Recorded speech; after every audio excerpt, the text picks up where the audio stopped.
تاریخ کی ایک ایسی قوم جنہیں بے شمار نعمتوں اور قدرتی وسائل سے نوازا گیا تھا۔ یہ لوگ لین دین اور تجارتی مرکزوں پر اپنی عورتوں کو کیوں لایا کرتے تھے؟ اللہ نے اس بستی میں کس نبی کو بھیجا اور انہوں نے ان کے ساتھ کیا سلوک کیا؟ انہوں نے ایسا کون سا عمل کیا کہ ان پر 2 عذابیں نازل ہو گئی؟ آج ہم اس صفحہ ہستی سے مٹ چکی ایک تاریخی قوم اصحاب ایکا کے متعلق جانیں گے۔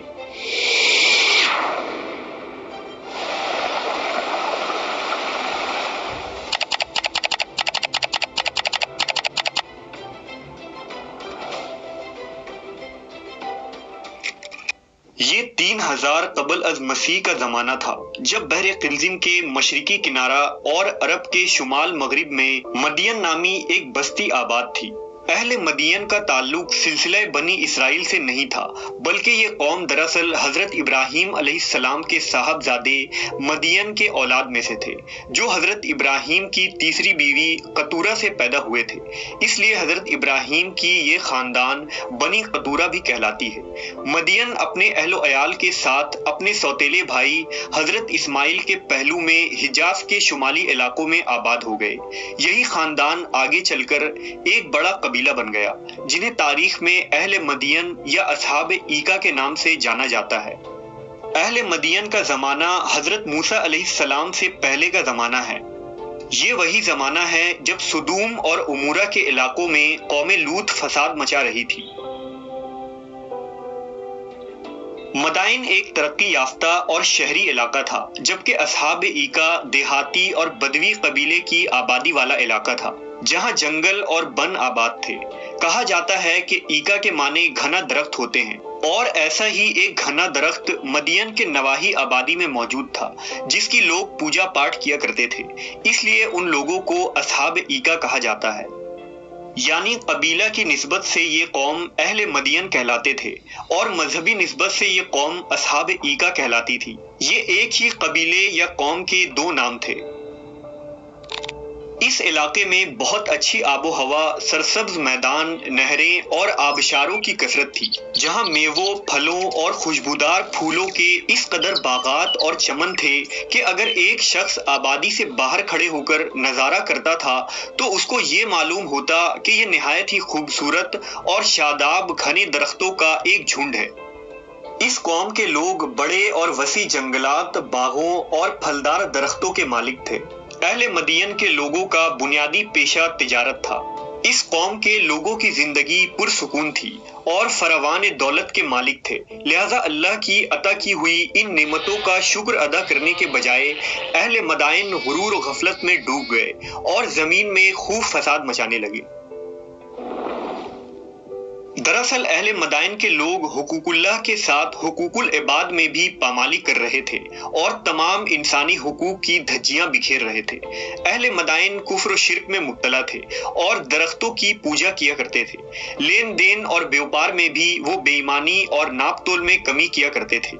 راستوں میں بیٹھ کر لوٹ مار کرتے، لوگوں کے اموال چھینتے، غنڈہ ٹیکس وصول کرتے اور قسم قسم کے کفریہ رسم و عقائد کی پیروی کیا کرتے تھے۔ اس زمانے میں ہند، فارس، عراق اور یمن سے جو بھی تجارتی قافلے شام اور روم جاتے، انہیں مدائن کے علاقوں سے ہو کر گزرنا پڑتا تھا۔ لہٰذا اہل مدائن ان تجارتی قافلوں سے بھاری خراج یعنی ٹیکس لیے بغیر ان کو یہاں سے گزرنے کی اجازت نہ دیتے تھے۔ انہوں نے بین الاقوامی تجارتی راستوں پر اپنا قبضہ جما رکھا تھا اور قافلوں سے ٹیکس وصول کر کے خوب مال کماتے تھے۔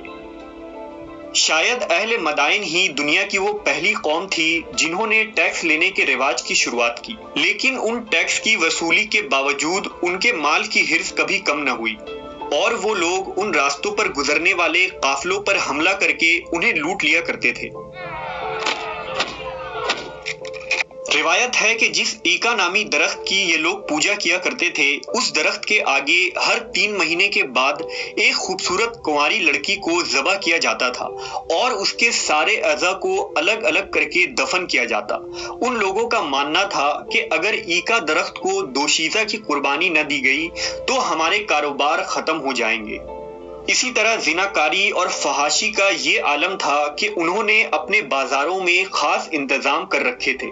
یہ لوگ اپنی بہنوں اور بیویوں کو اپنے کاروباری مرکزوں پر اوڑیاں لباس میں بٹھا دیا کرتے، اور جب کوئی تاجر آتا تو وہ شہوت کے ہاتھوں مجبور ہو کر ان لڑکیوں میں مصروف ہو جاتا، جس سے وہ ناپ تول میں خوب کمی کرتے اور اکثر چیزیں ہی بدل ڈالتے تھے۔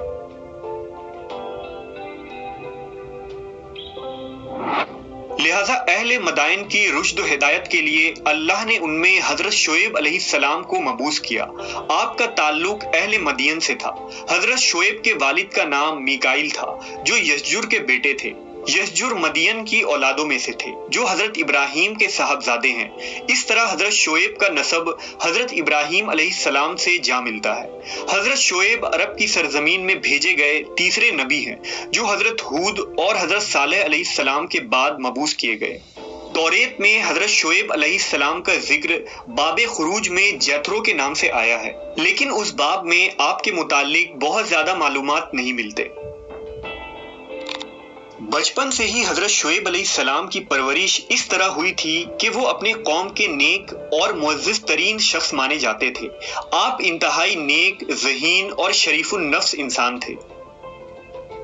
نبوت کے عہدے پر فائز ہونے کے بعد حضرت شعیب نے دعوت و تبلیغ کا آغاز کیا اور اہل مدین کو خطاب فرماتے ہوئے کہا، اے میری قوم، اللہ کی عبادت کرو کہ اس کے علاوہ تمہارا کوئی خدا نہیں، اور خبردار ناپ تول میں کمی نہ کرنا، اور میں تمہارے بارے میں اس دن کے عذاب سے ڈرتا ہوں جو سب کو احاطہ کر لے گا۔ میں تمہارے لیے ایک امانت دار پیغمبر ہوں، لہٰذا اللہ سے ڈرو اور میری اطاعت کرو۔ حضرت شعیب کی توحید کی دعوت سن کر قوم کے متکبر سردار غضبناک ہو گئے اور کہا، اے شعیب، ہم تم کو اور تمہارے ساتھ ایمان لانے والوں کو اپنی بستی سے باہر نکال دیں گے، ورنہ تم سب کو ہمارے مذہب پر واپس آنا پڑے گا۔ حضرت شعیب اپنی قوم کی بدعمالیوں پر سخت رنجیدہ رہتے اور انہیں بار بار واض و نصیحت کرتے۔ حضرت شعیب کی دعوت کے جواب میں اہل مدین تانا زنی کرتے ہوئے انہیں سنگسار کرنے کی دھمکیاں دینے لگے۔ قوم کے لوگوں کی دھمکیوں کے بعد حضرت شعیب کو اس بات کا اندازہ ہو گیا کہ ان کے دلوں پر مہر لگ چکی ہے اور ان پر کسی بات کا کوئی اثر نہیں ہوگا، لہٰذا انہوں نے اپنے رب سے دعا کی کہ اے پروردگار، ہم میں اور ہماری قوم میں انصاف کے ساتھ فیصلہ کر دے، اور آپ سب سے اچھا فیصلہ کرنے والے ہیں۔ در حقیقت ان الفاظ کے ساتھ حضرت شعیب نے اپنی قوم میں سے جو کفار تھے ان کی ہلاکت کی دعا کی تھی، جسے اللہ نے قبول فرمایا۔ نافرمانی اور سرکشی کے پاداش میں قوم شعیب کو دو قسم کے عذاب نے آ گھیرا، ایک زلزلے کا عذاب اور دوسرا آگ کی بارش۔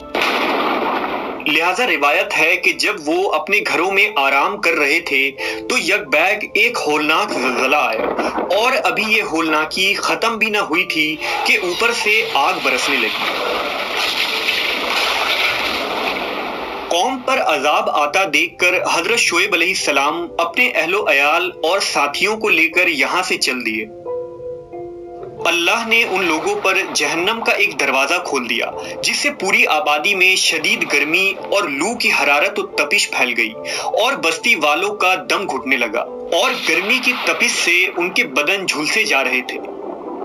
علامہ ابن کثیر لکھتے ہیں کہ یہ تپش و گرمی ان پر قائم رہی، اور 7 دن مسلسل ان پر ہوا بند ہو گئی، جس کی وجہ سے پانی اور سایہ بھی ان کی گرمی کم نہ کر سکا، اور نہ ہی وہ درخت کے جھنڈ ان کے کام آئے جن کی وہ پوجا کیا کرتے تھے۔ زلزلہ آیا اور آسمان سے آگ برسی، جس میں سب کے سب ٹڈیوں کی طرح تڑپ تڑپ کر جل گئے، اور کچھ ہی لمحے میں سب کے سب جل کر راکھ کا ڈھیر بن گئے۔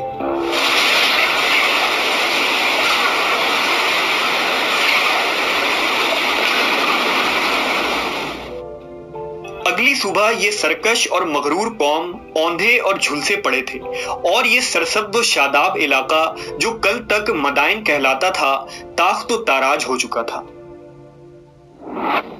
مفسرین نے لکھا کہ حضرت شعیب علیہ السلام مدائن سے ہجرت کر کے مکہ آ گئے اور آخر دم تک یہی قیام رہا۔ حضرت شعیب نے 400 سال کی طویل عمر پائی اور کعبہ شریف کے غربی جانب مدفون ہوئے۔ بعض مفسرین کے مطابق حضرت شعیب علیہ السلام کی ایک صاحبزادی کا نکاح حضرت موسیٰ علیہ السلام سے ہوا۔ اس طرح آپ کو حضرت موسیٰ کے سسر ہونے کا بھی شرف حاصل ہے۔ آج مدین کا یہ علاقہ سعودی عرب کے شمالی مغربی ضلع تبوک کے علاقے البدا میں واقع ہے، جسے مدائن شعیب کہا جاتا ہے۔ مغرب میں سب سے پہلے برطانوی سیاح روپیل نے سال 1850 میں مدائن شعیب کا سفر کیا تھا۔ اسی طرح مشہور مورخ حمد الجاسر اور یعقوبی نے بھی اپنی تصنیف میں مدائن شعیب کا تذکرہ کیا ہے۔ ان تحریروں کے مطابق یہ علاقہ 2000 سال قبل مسیح تک آباد تھا۔ مدائن شعیب میں چٹان تراش کر بنایا ہوا ایک قدیم نخلستان ہے، اور یہاں پہاڑوں اور چٹانوں میں بے شمار گھر اور تاریخی عبادت گاہیں تراش کر بنائی گئی تھی۔ آج مدائن شعیب کے یہ ویران نخلستان، وادیاں اور بوسیدہ کھنڈرات چیخ چیخ کر یہ گواہی دے رہی ہیں کہ حقوق العباد کی پامالی کرنے والے ظالم قوم پر جب قہر الہی نازل ہوتا ہے تو وہ صفحہ ہستی سے ہی مٹ جاتے ہیں۔ اصحاب ایکا اور اہل مدائن کو اس روئے زمین پر نشان عبرت بنا دیا گیا، جنہوں نے سچے رسول کا انکار کیا اور شرک و کفر اور تجارتی معاملات میں کمی بیشی کر کے اللہ سے بغاوت کی۔ آج نوع انسان کو صفحہ ہستی سے مٹے ہوئے ان قوموں سے سبق لینے کی ضرورت ہے۔ کیا کہیں ہم خود آج ناپ تول اور لین دین میں ناانصافی کے اس بدعمالی میں مبتلا تو نہیں؟ جبکہ آج معاشرے کا حال یہ ہے کہ عقل کے پیدا کیے ہوئے مذاہب سیکولرزم، لبرلزم، کمیونزم، سوشلزم اور کیپٹلزم کے ماننے والے اقوام جانوروں سے بھی بدتر فکر حیات کے مالک ہیں۔ پیٹ کی خواہشوں نے ان عقل زادوں کو اندھا کر کے انسانی بستیوں میں خون کی ہولی کھیلنے اور ندیاں بہانے کے سوا کوئی کام نہیں سکھایا۔ اکنامک ڈیولپمنٹ اور پروفٹ کی حرص کے نام پر آج کے ملٹی نیشنل کمپنیز کے پیدا کیے گئے لوگ وحشت، درندگی اور دہشت گردی میں بھیڑیوں، شیر، چیتوں اور جنگل میں بسنے والے خونی درندوں کو بھی پیچھے چھوڑ دیا ہے، جنہیں نہ تو حلال و حرام کی تمیز ہوتی ہے اور نہ ہی ناپ تول اور لین دین میں انصاف کی پرواہ۔ لہذا انسانیت کے لیے اسی میں فلاح اور بھلائی ہے کہ وہ اسلام کی دی گئی تجارتی اصولوں اور صاف ستھرے معاملات کو اختیار کرے اور آخری نبی حضرت محمد صلی اللہ علیہ وسلم کی مثالی شخصیت کو اپنائے۔